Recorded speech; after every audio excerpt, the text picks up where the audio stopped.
So you remember we were talking about the 1970s conflict. Another very important direction or part of this set of studies in the 1970s and 1980s was the, as I mentioned, what some would say the Neomarxist influenced studies of agrarian relations, largely done through ethnographies, through village level studies.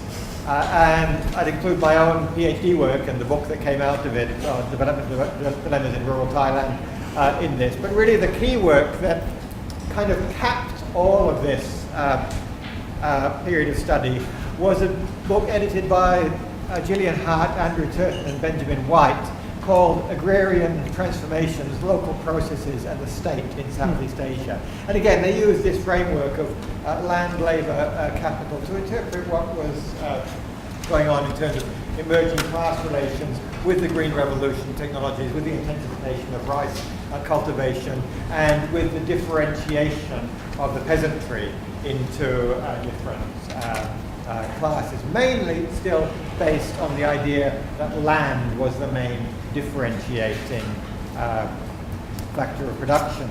Although one of the findings that came out of my own earlier work and reflected in the development plans in rural Thailand was that even then it varied very considerably by the technology of the village. I looked at two villages in western Uthai Thani province in northwestern central Thailand and found that in one village land did seem to be the determinant of social status, in a village where land was largely based around rice farming and where farmers were not doing very much else. There was very little movement in the city, for example.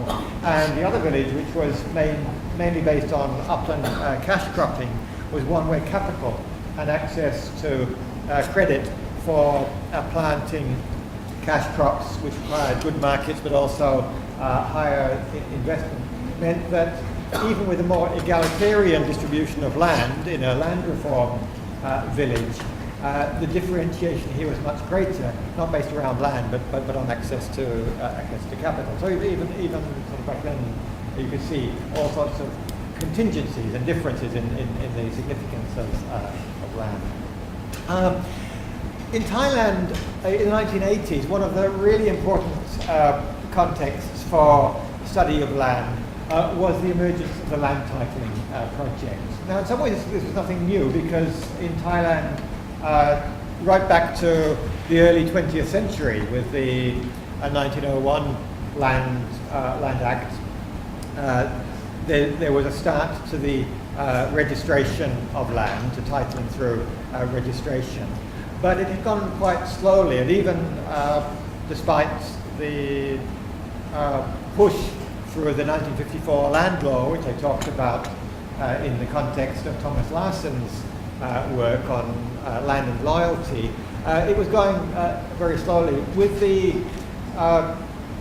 rapid marketization of agriculture and also the coming in of new technologies, the demand for land title in order to not only to be able to be clear where boundaries were, but also to be able to get access to low interest credit by being able to take your land to the bank and mortgage it, was the logic behind the land titling program that the Australian government and the World Bank brought in, which was seen by the World Bank anyway, and by many others as one of the most successful land titling programs anywhere in the world, just in the speed with which land title was achieved. The full Chanod or NS4 land title was achieved on private land. And at this time also, there were attempts to try to assess the relationship between titling on the one hand and land productivity on the other, but also to look at the land in a much more integrated and consolidated way than in the past. The Thailand Development Research Institute, TDRI, had some important studies and input into the policy process. This in preparing for the talk today, I went back and had a look at this land policy study. And I may have missed something, but I don't think I've seen anything since. This was produced in 1990, so 27 years ago. I don't think there's been anything since which has really tried to come to grips with the mess that is land policy in Thailand. There's been a lot of scattered work, but not everybody would agree with their conclusions. But it's the attempt to have an integrated understanding of land policy for economic objectives, social objectives, conservation objectives, and what they call national security objectives is very interesting to the framework. It's also an interesting historical document because it makes you realise how much has moved on since that period of time. So I guess one thing I'm pushing for is to go back to some of these earlier works and think about the present in terms of comparison with what's revealed in some of these really very interesting studies, but also to look at the assumptions behind these studies. One of the contexts for the land policy study in 1990 was a theme that had sort of come up now and again, but was really pressing around that time, which was a sense that Thailand, or Chayan, had once been a country with more land than it needed. That relations between the peasantry and their feudal masters were not governed around access to land, even though the term sakdina refers to na as rice fields. It was actually to do with control over labour. And the Thailand had an abundance of land. But by the 1970s, 1980s, and 1990s, there was a sense this had fundamentally changed. The land frontier was gone. There was no more new land to be cleared. And one of the reasons behind this was the emergence of the environmental movement, the concern that too much forest land was being lost. So even though the land was there, the allowable land frontier was closed. And again, this put pressure on land relations because one of the what some call safety valves of for such pressure in the past had been that people could go on and move to the forest and clear new land. This was no longer an option. So this put sort of pressure on and created the kind of situations that we saw emerging in the 1970s in northern Thailand, for example, with absolute land scarcity in a country which many had seen as a land abundant country in Thailand. I think it's very interesting when we start to think about Laos, Myanmar, Cambodia, neighbouring countries, because much more recently, all three countries have been understood from the outside and have governments which have sometimes promoted from the inside that these are countries with lots of land, inviting capital to come and take advantage of that land through land concessions. And yet we all know from working in those countries that there are land pressures everywhere. So this idea that this assumption of a country having abundance of land and the localized inequalities and land pressures and conflicts on another is another sort of interesting comparative theme. Then I go on to look at some of the literature on land in relation to social movements. And here we're looking at a rethinking of concepts around land, away from land as a productive asset, away from land as a factor of production, towards land and its role in identity, its role as a mobilizing item in bringing social movements together. In the 1980s, partly as a result of the decline of the Communist Party of Thailand, a decline of the left, there was an emergence of civil society through NGO movements, which didn't give up the idea of land, but altered the ways in which land was talked about. And in fact, there was a fundamental division in the way in which the activists in the early stages of the NGO movement in Thailand understood rural society. On the one hand, there's what some refer to as the community culture movement, which looked at what's reflected in the title of one of these books, going back to the roots, trying to understand the roots of community cohesion, community culture as a basis for identity and a basis for building up strength through unity. But it's one that tended to suppress the idea of internal class difference within villages. You'll remember that in the 1970s, some of the conflicts we've been talking about were to do with class differences within villages, between neighbours, landlords and tenants and so on. On the other hand, there was what some referred to as the political economy school that said, no, these differences and distinctions are all important. And so, again, the question of the structure of land ownership it's not at the forefront, it's tangential in those studies, but nevertheless important. There are also larger scale social movements. The Assembly of the Poor is the best known, the largest of these. Bruce Missingham's book is well worth getting hold of. It was published in the early 2000s, about 15 years ago, but it was mainly about the movement in the 1990s. With the emergence of social movements, it tried to mobilize not just farmers from different places, from different classes, but also with different sets of grievances to build strength. And again, largely based on land-related grievances. Now, not all of them were directly framed as land. For example, Dr. Chayan in his introductory remarks talked about the Pak Mun case, and Pak Mun has been very significant in the Assembly of the Poor's mobilization. If we look a bit further back, we can even see some links between the mobilization when the Communist Party was strong in the 1970s in northeastern Thailand.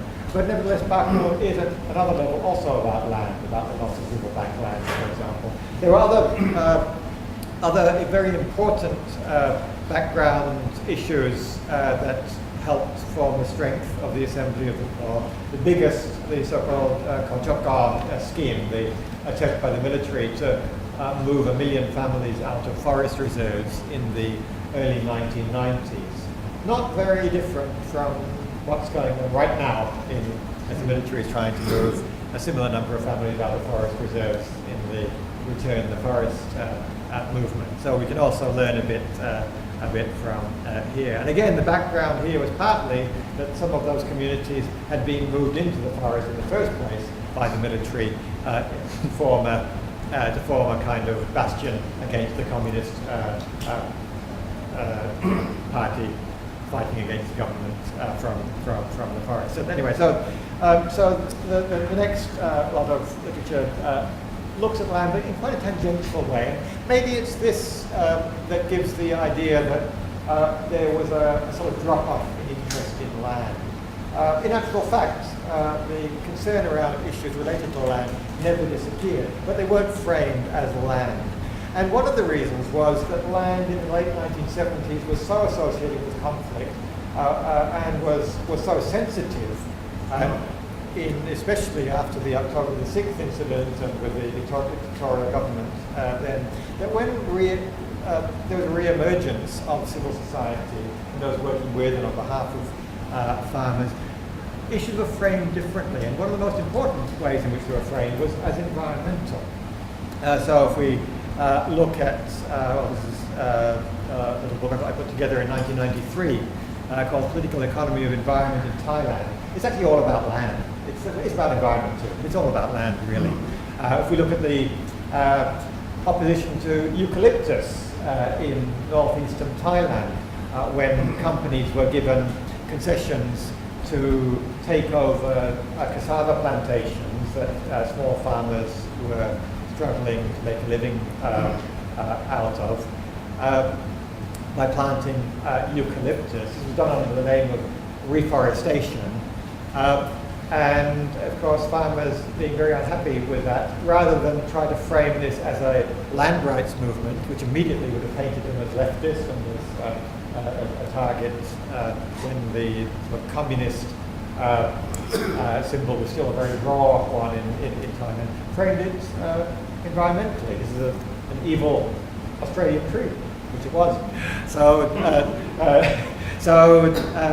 We can see that land issues never went away. They were framed differently. Similarly, dams. You know, the Chayan said dams are a land issue as much as they're a water issue.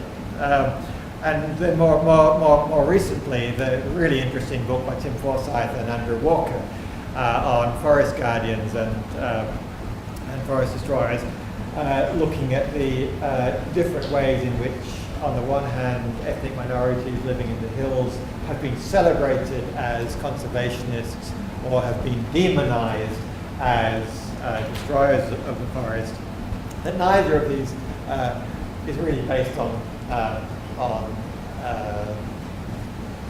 useful work. It's that one tends to romanticize, the other tends to accuse baselessly. And here what we see is an analysis not based so much on land ownership, but on the politics of appropriate use of land. This brings us then to the around zoning of land, which again is closely related to ideas around environment. Another sort of maybe tangential way in which land never really left the area of scholarship is the way in which the whole question of the peasantry has been discussed. Not only in Thailand, this is a global question, and it's partly a social science or a definitional question. To what extent does it make sense to talk about the peasantry in the 21st century in a country that's industrialized to the extent that Thailand has in particular, where less than 10% of the national wealth is generated in agriculture? Can we talk about a peasantry? And there's a debate which sometimes goes around in circles and just depends on definitions, but it's also interesting in the way in which different scholars have reconceptualized the peasantry. Daneil, that's on that, talks about flexible peasants. He looks at the idea of the peasantry that doesn't need to be understood as just a group of people who are fundamentally and unchangingly wedded to their land, but rather how the peasantry is about identity and association with land in a more strategic and socially, but also geographically flexible way as peasants can move. Andrew Walker also keeps the word peasantry in his understanding of rural society, but looks at the fundamentally changed relationship between peasants and the state and their desire to have a say in the way it's run, from his study in Mekong, but extending outwards to a much wider understanding of Thailand. And Charles Kai's, he doesn't talk about cosmopolitan peasants, he talks about cosmopolitan villagers, but essentially it's the same idea to say that we don't need to throw out the baby with the bathwater. We don't need to say that the peasantry no longer exists, or villagers no longer exist as villagers with their identity as rural people, but we do need to understand that the worldview has fundamentally changed with their experiences of movement, of access to information technology and information technology and so on. And then we see land sort of coming back into the picture. I talked earlier when during the blackout, Chusak and I were talking about our involvement in these revisits to villages where we'd done our PhD work a long time ago, and revisiting rural places. We find that land maintains its significance, but to some extent changes or expands its meaning. And this came out of a project, the Challenge of the Agrarian Transition in Southeast Asia, which itself was funded on the basis of a proposal whose main argument was that the interest in agrarian studies had disappeared too soon, and we needed to revisit it, but also to reconceptualize, to rethink, not just to go back to the same places using the same concepts and ask what had changed, but to go back looking at new contexts and ask what are the concepts that we need to understand these places better than we did with those concepts we used in the past. And these are a few of the publications that came out of that. And then, again, taking land back center stage is a focus more directly on trying to produce or to devise conceptual frameworks that better suit the much more complex ways in which land relations are embedded not just in agrarian society, but in the more complex industrializing mobile society and internationalized, foreignized society that we see as the background to land relations in the Mekong region now, whether it's the global land grab, a very interesting book here, not specifically about Southeast Asia, although there are 3 chapters in here, 2 on the Mekong region, 1 on Vietnam, 1 on Cambodia, which look at the idea of the land grab as hype on both sides. Hype in terms of the push by the World Bank and others to get capital into agriculture following the 2008 food price crisis, to try to get capital in to produce more food and therefore promoting or advertising the opportunity for capital from capital-rich countries to go into capital-poor ones. In the Mekong region, that essentially means from Thailand, China and Vietnam on the one hand, into Laos, Myanmar and Cambodia on the other hand. And then our book, which I won't go into now, perhaps it's another lecture topic, on the powers of exclusion. The way of understanding land relations in Southeast Asia through the framework of the changing ways in which people are excluded from land, but rather than seeing exclusion as something to be overcome, understand exclusion as a basic phenomenon without which land cannot be held and used and produced. And we look at through the powers of regulation, market force, and what's seen as legitimate. We look at the changing ways in which exclusion occurs through a number of case studies in Southeast Asia. And then again, I'd say really it's got to be a textbook for any course we do on land. Here's Derek Hall's book, one of my co-authors in the Powers of Exclusion book. His book in this series on different resources, where he looks at land, he rethinks about what land means as territory as well as property, as an object of regulation and government. So reconceptualizing the way in which we think about land. Okay, 5 minutes? Yeah. I'm going to finish off just by going through where all this might take us if we look at where we are today. Let's look at some current context. Ajahn Chusak talked about some of the big guys in land ownership in Thailand, Jaswala.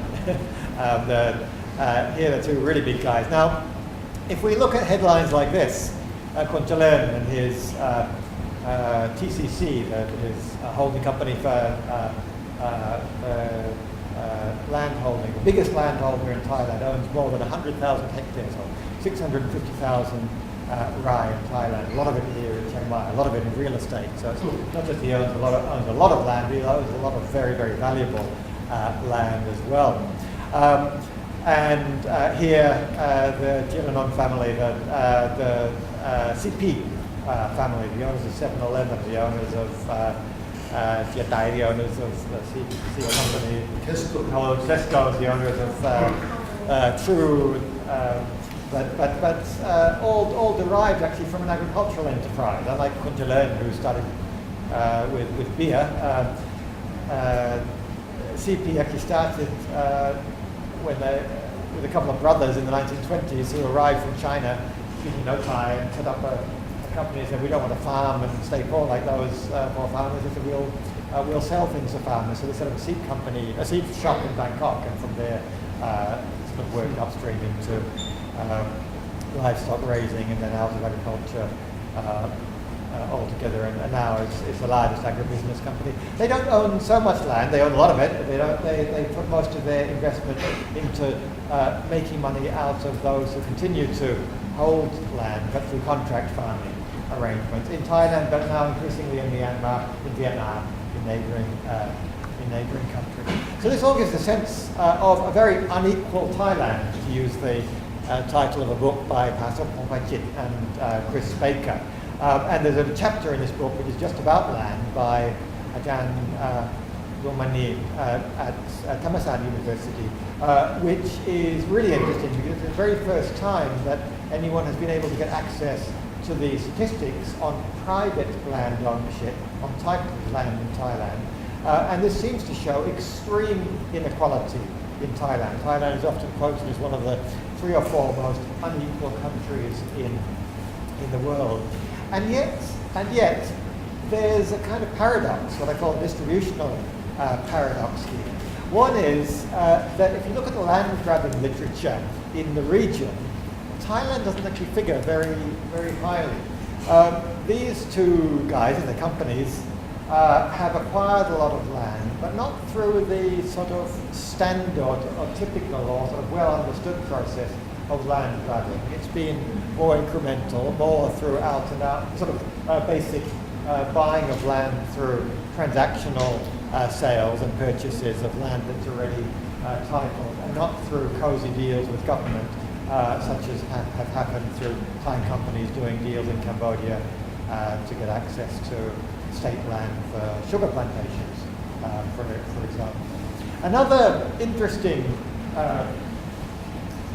illustration of the situation is that Thai agriculture is still largely based on smallholding. There are a few large estates in Thai agriculture.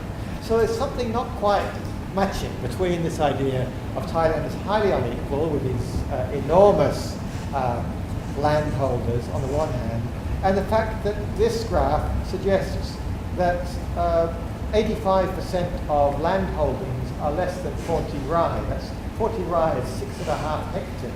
So if 80% of land holdings are less than 6.5 hectares, then that doesn't suggest that there are a whole lot of really big land holdings.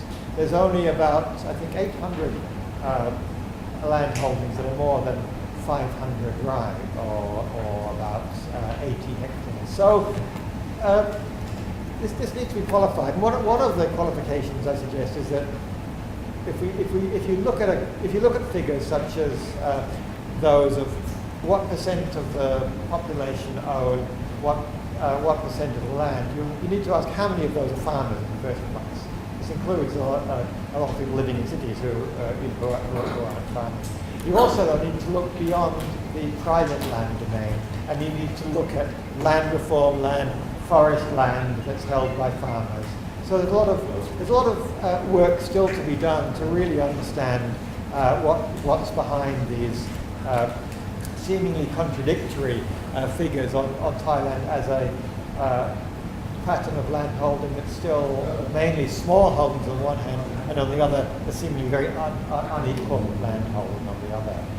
Another way to look at the current context of land in Thailand is the current tensions and conflicts. I talked about the resuming of the forest,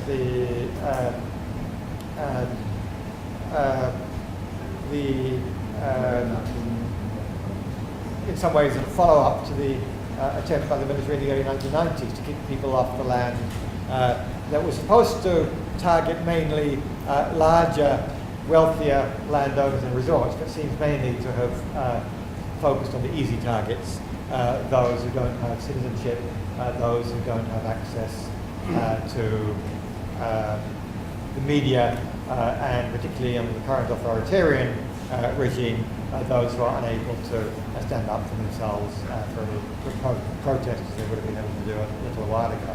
There are other cases with the emergence of exceptions, special economic zones, urban land issues, as Dan Surya has also referred to, and then the background context, the authoritarian constraints on counter movements, on any pushback on these, which means that there's a pressure building up which doesn't have the same outlets that it would have had before the military regime came in 3.5 years ago.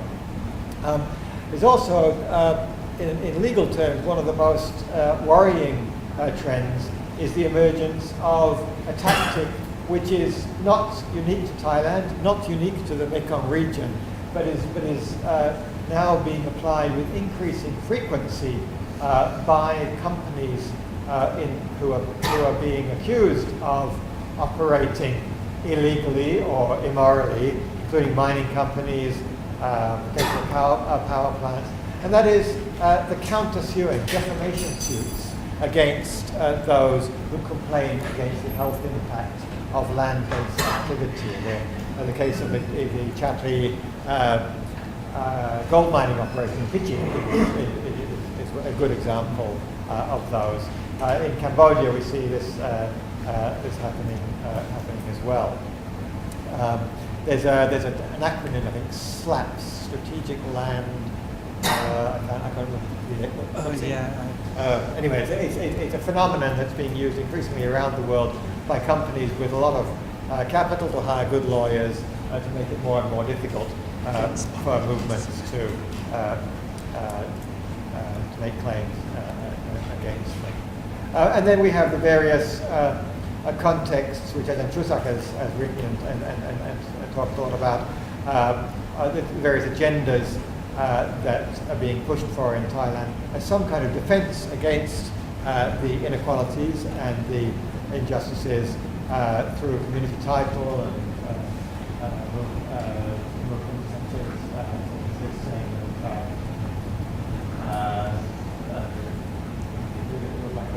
our children will only have land if we have community title. That is the idea that individual title is too easily grabbed or sold.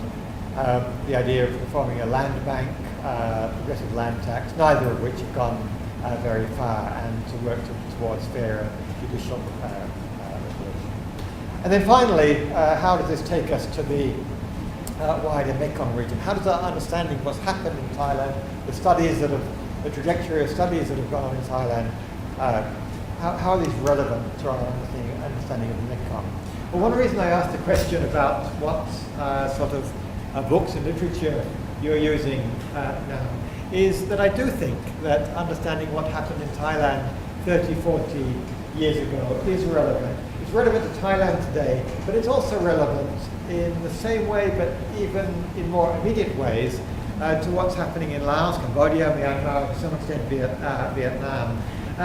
Because Thailand has such a long history of capitalization of land, such a long history of the use of capital to intensify land, the inequalities that can emerge partly from that, history in land titling, the buying and selling of land, a long history and the kinds of things that have emerged much more recently in the post-socialist environment of neighbouring countries. So I think there are some lessons to learn from the way in which Thailand's experiences and study of those experiences can be drawn into the current situation. But also by what you might call overflow, the fact that there are still significant limits to large-scale accumulation in Thailand. Land grabs are sometimes called large-scale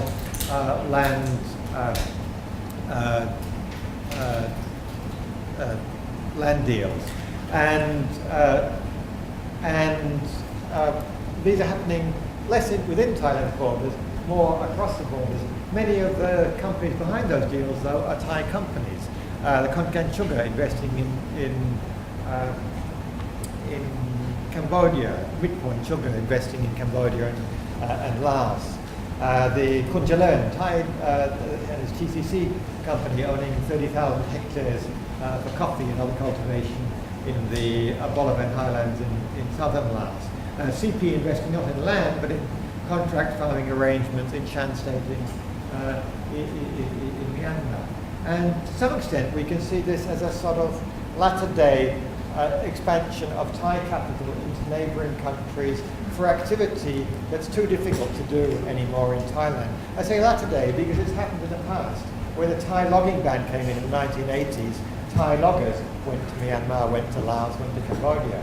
When dams became politically too difficult to continue after Pakmon experience in Thailand, Thai hydro companies went to Laos and more recently to Myanmar, and now land companies as well. So I think we can see patterns there as well. So this is some attempt to link the longer trajectory of understanding what's happened with land and scholarship around it in Thailand to what's been happening more in the Mekong region. And the final slide I have, I won't talk about, just to show you, which is a series of reports that we did as part of the project that Daneil's now going to talk about in 15 minutes, which has been the attempt to try to consolidate what we do know about what's been happening in neighbouring countries. And these reports are overview reports on physical economy and land governance in the CLMV countries and also in the Mekong region as a whole. So that's all I've got to say for now.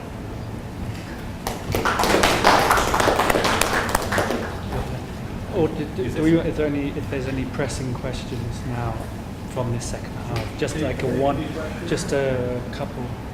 I can do a quick. I can place my talk as an afterward. I think in the Mekong region of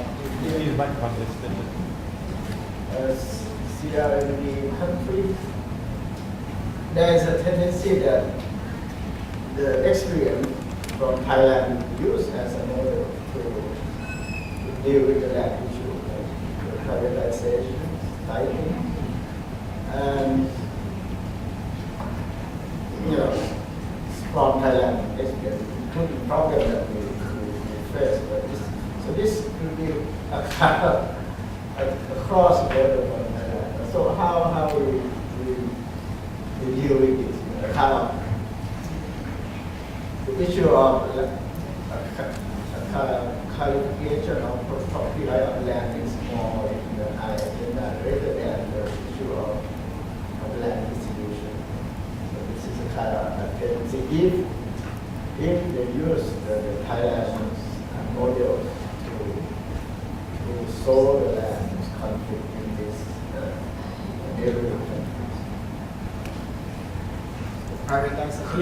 Yeah, it's a very good question, I think, but it's also I think it's more of a research agenda than a question to be answered here. And I guess one of the questions is whether and to what extent and in what circumstances Thailand is being used as a model.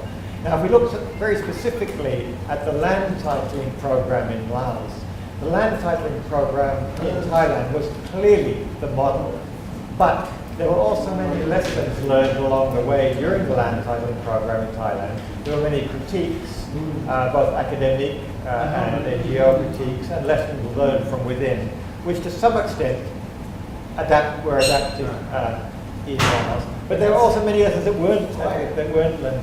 And that's in a socialist context, right? Yeah. But when you compare with Myanmar, it's going reform, different contexts. It's likely that Thailand will copy it. Yeah, well, I mean, the question is, will it be copied and pasted? It's and so what parts will be taken, given that the context is so different. The histories of land in Myanmar and Thailand over the last half century have been completely different, really, really different in terms of the military's role, the cronyism. Internal policy probably is about one state. You put on less on the ground, probably local Yeah, which I think is a reason for keeping a very active comparative research agenda alive here at RCSD.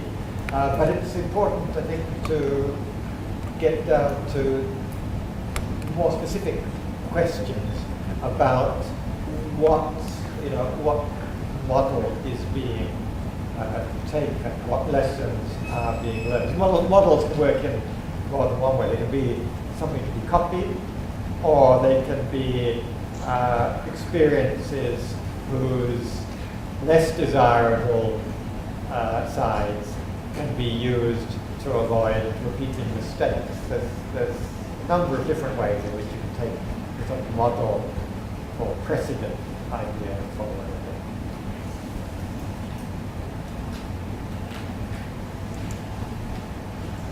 Thank you very much, Phillip. I learned a lot.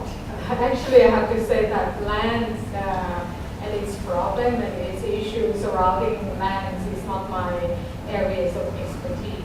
But I'm also having a research project now working on land. So I think it will be very useful for what I'm going to do next.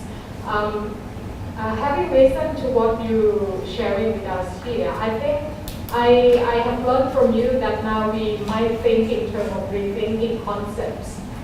But I would like to ask you as well, regardless of the changing in terms of context, whether or not the four axioms like Neomarxist traditions or approach of trying to understand and analyze what happened, is it still relevant or useful in this changing context? Can we see it as the changing in terms of actors and sector, but it is still the same in terms of getting access, grabbing or competing for the means of production, including land? A very interesting, challenging question. There's clearly a lot that is still relevant in terms of the categories that we use. Class. I mean, class will always be fundamental in understanding society and including understanding land. But how we understand land through the lens of class, basic Marxist or Neomarxist concept, needs to be adapted to very different material conditions, and also needs to take on, I think, some of what Chusak was talking about earlier, but the meanings and the significance of land. So it doesn't go away, but it needs to be, I think, needs to be nuanced in a way that in the past it wasn't. So it's not necessarily a case of throwing out old concepts where they're still relevant. We need to adapt them, update them, nuance them, qualify them, or in some cases simply say they're no longer relevant. But if you ask, is neo-Marxist analysis significant? Well, at one level, I think it always will be in trying to understand society through the lens of class, power, questions of justice and other things that come with it. Whether the label is still useful, especially for a generation of students who have been trained in a post-Cold War world, and well, that's another question. I think it becomes even more interesting when you look at training of students in Vietnam and Laos, where all students, I think, still have to go through some kind of political training in Marxism, Leninism. And the Marxism, Leninism that's taught in universities in Vietnam and Laos, I'm sure it's very different from what Ajahn Anand and Mukawan and Chusak might teach in trying to understands the origins of social science in Thailand. But it's kind of interesting to sort of bring those together and compare them as well. Could I just add something to that provocation is quite interesting. I think there's a degree of resonance, particularly within reviving concepts on the left, with thinking about new categories for engaging in social studies. So, part of your discussion is about kind of for lack of a better word, the collapse of the left in the context of Thailand. Within a lot of leftist discourse in the West, the narrative of the conversation is about thinking of the old categories in new ways. So there's been a large degree of literature, particularly after 9/11, about thinking of old Marxist concepts such as the people and looking at them in new ways, through concepts such as the multitude or what have you. And I think that could be an interesting way of revitalizing old concepts, Neomarxist concepts in the context of land as well. Yeah, and I mean, this isn't just about land, or mainly about land. It'd be a really interesting take on that. Even asking what is the left, what is the right in Thailand today. And of course, I don't want to go too far down that, opening up that can of worms. But I think it's a very interesting question. There are certain assumptions.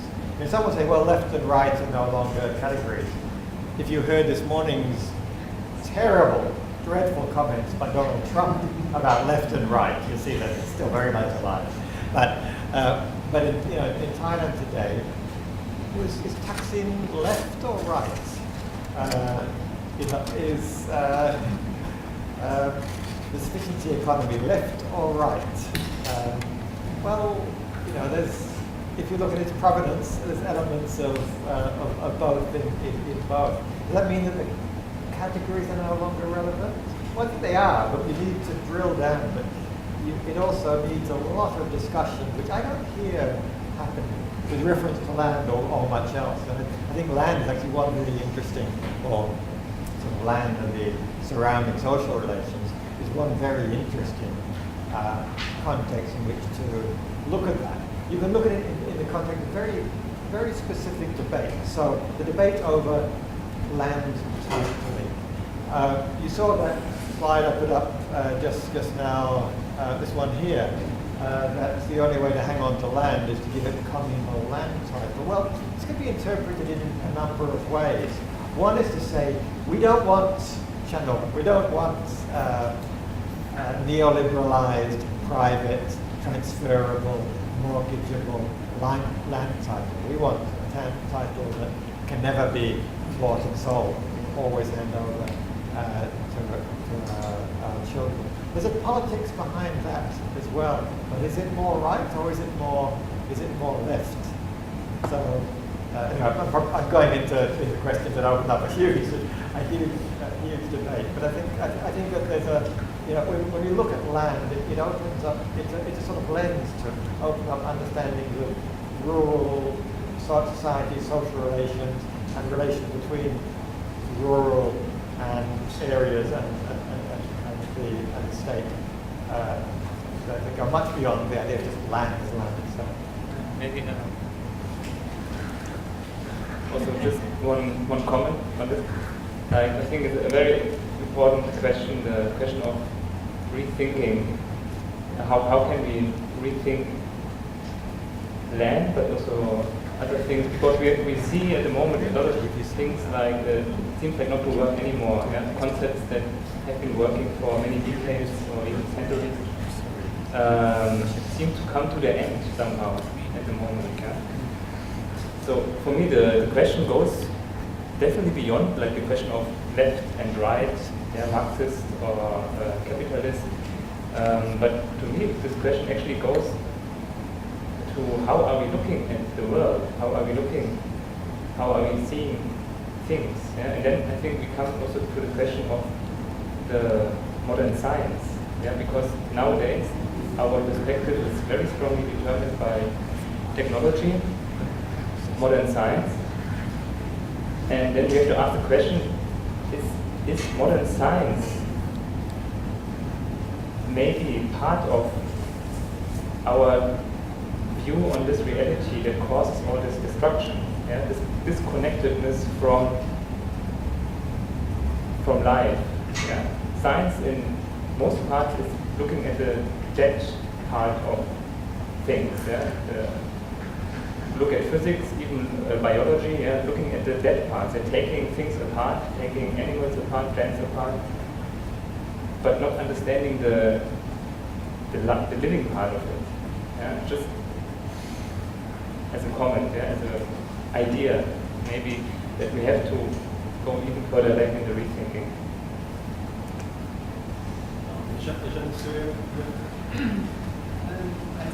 Thank you very much for really comprehensive, forcing myself to think about what you presented. But my question is, I wasn't really in land study per se from the beginning, but I had some kind of awareness of that. But I'm looking at how in design, should we say, old and modern villagers who have not much education and still farming. But I think to me, they have been driven out and selling the labor. So this is exactly what deals with your presentation. So in 1980s, when I was there, they were forced to do that as migrant workers in the countries. But that's beginning because right after the Vietnam War, the first South transnational migrant workers who were the ex-laborers from Isan who worked in the air bases, and then the women who worked, for the RR and for the GIs and so on, moved overseas for that. And then in 1990s, they made good from South, of course, bad deals too, and then, that kind of thing. So I think I want to ask whether or not what you presented so far really a big part of driving them to become more and more and depending more and more on transnational migrant remittances and become workers as we see now in the arena of the developed countries like Japan, Taiwan, Hong Kong, Korea, and South Africa now, in casino and massage others in Europe and so on and so forth. So I was interested in laborers, but people with less education and rural background.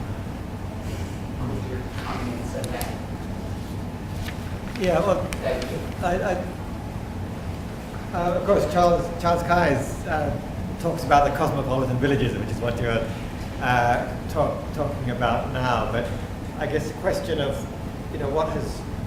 what originally drove people from Isan to air bases, to Pattaya, to working overseas, to wherever. To what extent this was based in land relations. It's an interesting one because of all the regions in Thailand, the Northeast has had the least inequality, has had the least landlessness, but also has had the least productive land. And so with migration and mobility studies, it's always difficult to identify what is the push, what is the pull. The question of whether people were pushed off their land or pulled into better opportunities, to some extent is asking the same question, what is the relative advantage of one versus the other. So I guess I wouldn't even try to answer the question of the chicken and the egg, or the question of what it is that, that has led to this degree of mobility. For me, the more interesting question now anyway is to ask, how does mobility of people and ideas, labour, relate to the fixity of land. And the land itself is based in relations that exist across space, across the world, and yet the physical thing that we call land is in one place. So I guess one of my interests is, well, how does this mobility relate to the patterns of land use and land holding in Isan, in this case? Are people holding on to their land for the reasons that Ajahn Chusak was talking about, the idea of wanting to have somewhere to call home or something to pass on to their children? Or are they hanging on to it knowing that in 30 years' time they'll be able to sell it for a lot more than they can right now?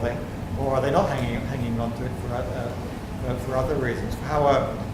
What's the relationship, if we think of Ajahn Soimat's work in Mukdahan, what's the relationship between continuing patterns of labour use on farms on the one hand, and the movement of many of the owners of those farms to work in Bangkok, and then people coming from Laos to work on those farms?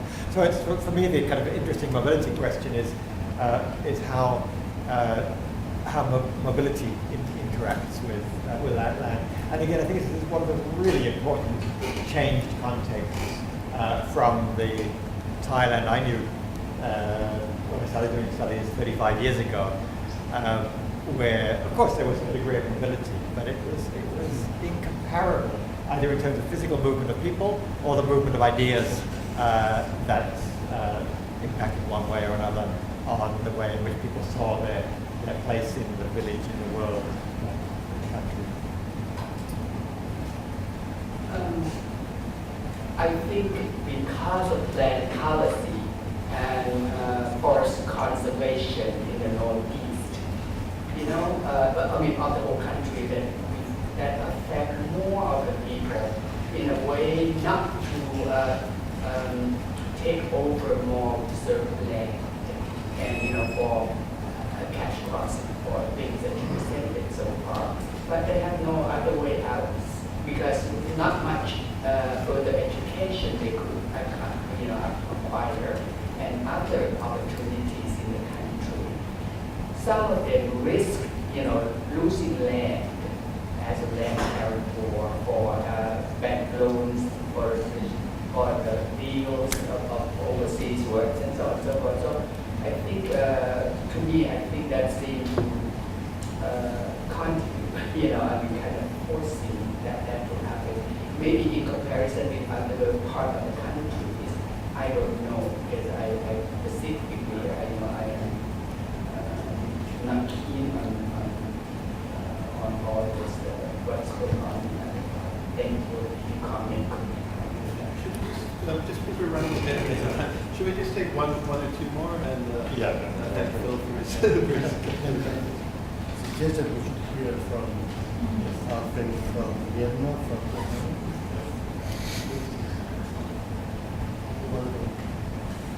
we will take two more. The students perhaps.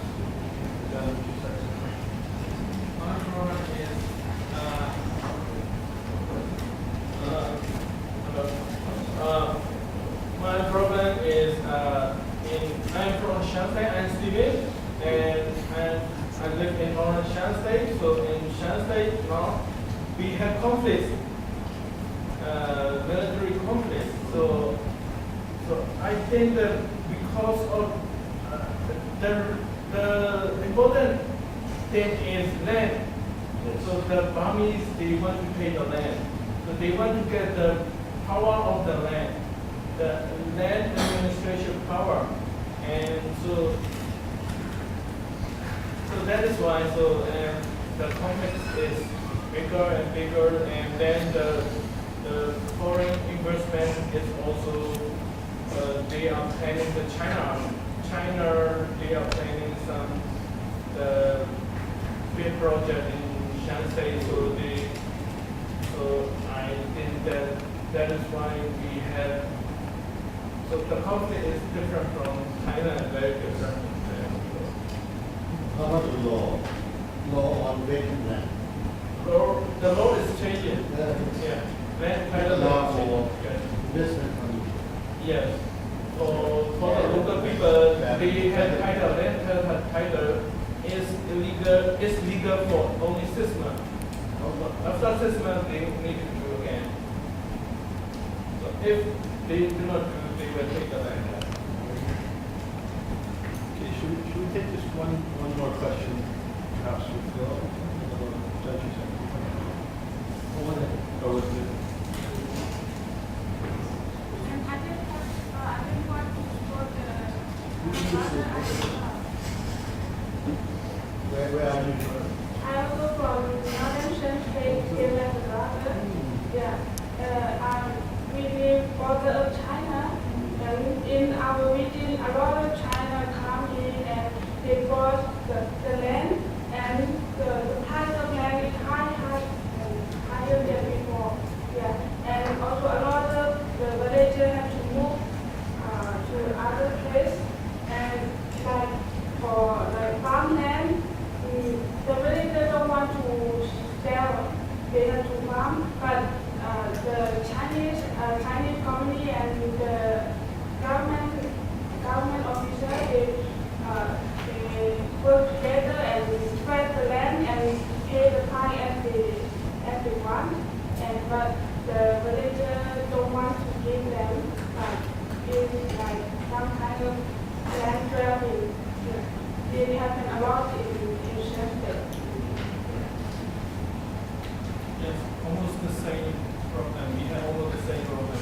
So the military government and the crony, local crony in Shanghai, so they also have local crony and maybe no crony. So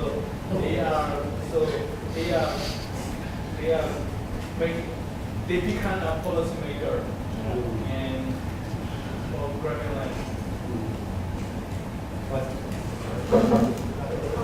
Yeah, in that case, according to the Green Book, we have the land policy book. So according to the Green Book, Article 7, we said everybody can apply the land ownership. So the people who has a lot of money, who has a lot of power, everybody can apply the land ownership, land use.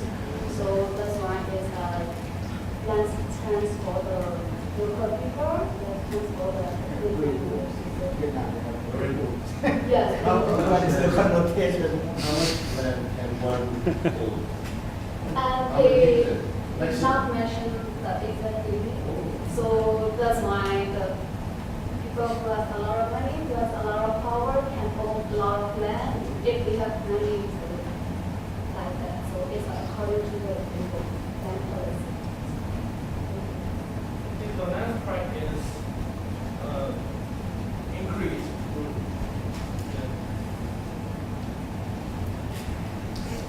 My question is the last. Go back to your talk, talking about revisiting concept and context. In terms of research, what is it? How we balance it? Which one should give importance? Is the context change so much? All the concept is changing. Really on both. How we deal with this? In some cases, maybe context. Okay, I'll try and answer all those questions in one one answer. I think Stephen and others, you've shown very clearly that land lies behind many things. We see ethnic conflict in Myanmar, and yet behind this land, so on and so forth. It's not the only thing, but there's other histories, but land is so important. When we start, you were saying, and then Dr. Ryan, that you don't study land, but in some ways we all kind of do, because it's related to so many different things. So many of us do, related to different things. And I think one of the terms you used just now is very interesting, local crony. I mean, what we see with what Kevin Woods called ceasefire capitalism, what we see is that what appeared to be an ethnic conflict, when that starts to simmer down, very quickly the elites of some of the groups who've been fighting against the Burmese majority can themselves become landowners. So we can see that land is actually behind many things. And I think another sort of question, just to link Ajahn Surya's question to this, if I can try, and maybe even Ajahn Chusak, is that right now a number of us are working on a new book which we're calling Turning Land into Capital, and it's on development and dispossession in the Mekong region. And it raises a question where Ajahn Surya said, for example, that people are losing their land or disposing of their land because of the need to do other things. Because there are families I know in Thailand where quite poor families have sold their land to give their children an education.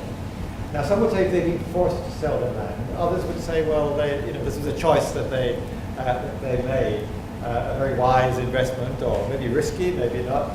It was and yet, in other cases, people who have been forced to sell their land to Chinese banana plantations or whatever, without really very much choice of how much they get for it, because there's a state that's telling them you have to do that, and if you don't, then something will happen, you'll lose your land anyway. So the sort of circumstances under which land is turned into capital, land is lost, or sometimes there's not even capital coming out in return. Who is doing this? Is something which we find quite a useful way to frame many ways in which this whole complex mosaic of changing land ownership and land relations can be understood with reference to one particular concept. So this is also partly a way of answering Ajahn Chusak that you ask which is more important, which comes first, which comes later, context or concept. I always say that the two exist in a very sort of important creative tension. You always need to be questioning one against the other. Concepts need to be there in the first place so that you know what you're looking at when you study a particular place. But at the same time, if you just take theory and apply it without reference and without adaptation to local context, then you end up just finding out what you want to find in the first place because your questions have been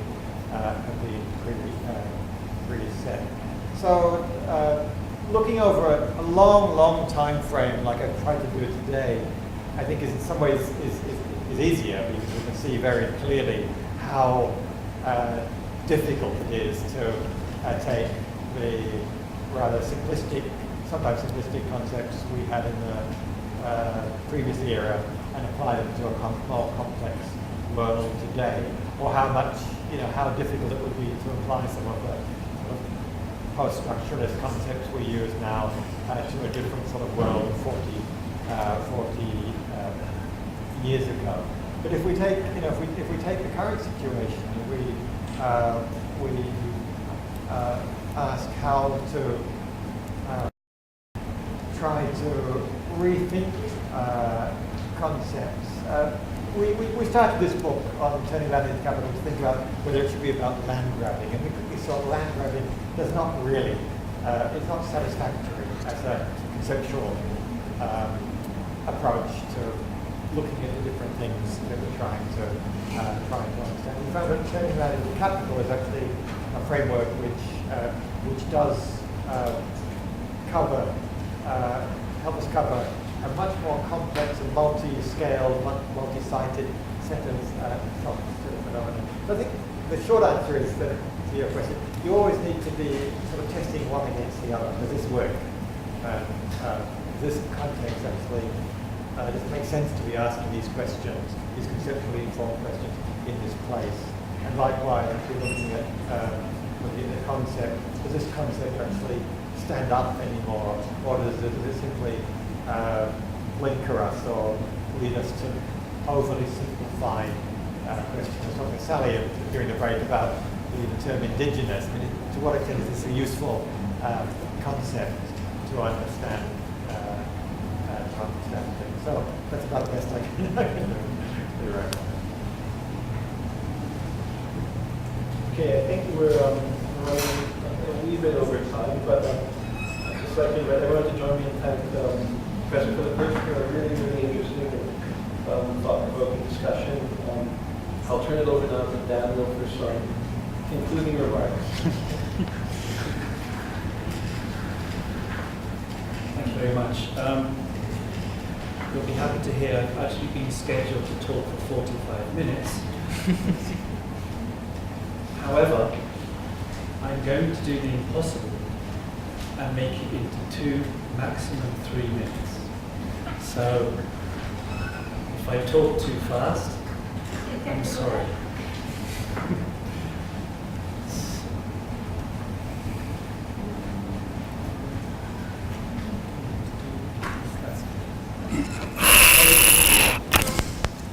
Just to have a couple of minutes here at the end, I think it's useful to link back into these discussions. What we're seeing here is how much work by students, by staff, is linking into these issues related to land.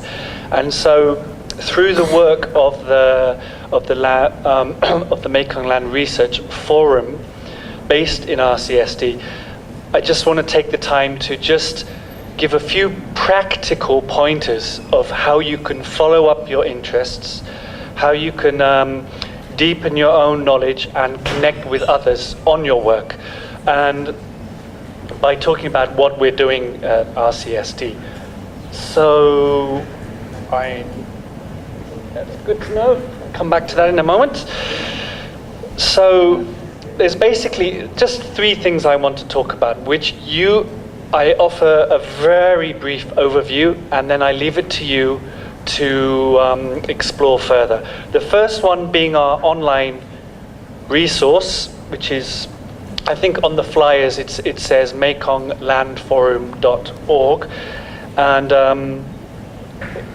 if I can just find my mouse. Hey, there we are. So I let you explore the website, but in terms of going further with your work, we can see here how this is a site that offers access to a selected range of research on land, for which there are various mechanisms to look into it. There are now 428 articles, journal articles, reports, statutes, many different things up there, for which you can look through in terms of author, annotation. I'm not going to mention now. We have been adding in work on Thailand as well as Cambodia, Laos, Myanmar, and Vietnam. So there are now at least 40 articles on Thailand. But the thing I really want to mention about this is that, as well as just being a resource to check up on work, the site actually offers you a sort of analytical framework to look at this work. And the main means being that we have each article is tagged into a selection of 12 key themes. And each key theme here, and let's go to one that was just mentioned a little earlier on migration and land, since this was brought up in one of the questions. We have here, you can find out which articles, maybe in your country of interest, were looking at migration and land. As well as that, you have an overview, key reform issues, current critique and debate. You have a frame by which to consider migration and land. And in fact, at the moment, I'm in the process of writing an extended synopsis on this, which will be, say, a 6 to 10 page more detailed analysis of the theme and how it's being addressed in research.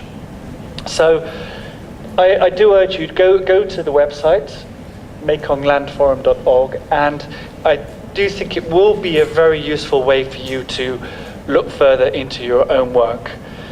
Okay. The second area is that we also have a research network we put together, which from the home page, in fact, very quickly,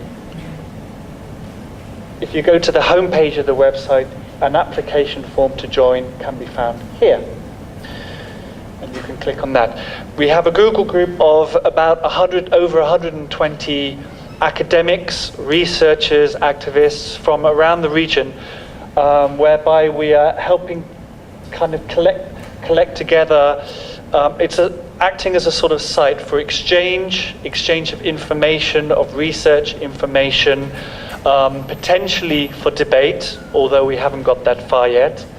And generally trying to make sure that the kind of discussion we're having here is happening on a wider field to help bring together voices of researchers in the region, and then hopefully as a further step to feed that voice into a wider discussions, be it whether it's in the policy field or an activist field or wherever. So this is kind of the wider aims of the forum, is to take this voice, academic voice, but a researcher voice, and you could say pay it forward into wider discussions on land. The final point, where's I bring this back here, multitasking presentation, is to, I did want to just say, whilst we're going through this, we've been using the research network and having a whole series of publications. I've also put here the political economy series, but also we've had various other ones. Top right just came out today, is a sort of reflection of all panels and presentations during ICAS and the Thai Studies conferences that recently took place. And we tried to bring them together and look at what common narrative is emerging on academic research on land in Thailand, and also feeding in other work that was presented at the conferences from around the region. So that is available now, and if you go to the website, that gives you an access point to it. And there's been, from previous seminars we've had a report on communal land titling. Community land titling in Thailand is hopefully going to be published soon, and we have annual country reviews, experts from around the region giving their take on the latest land issues and also research issues.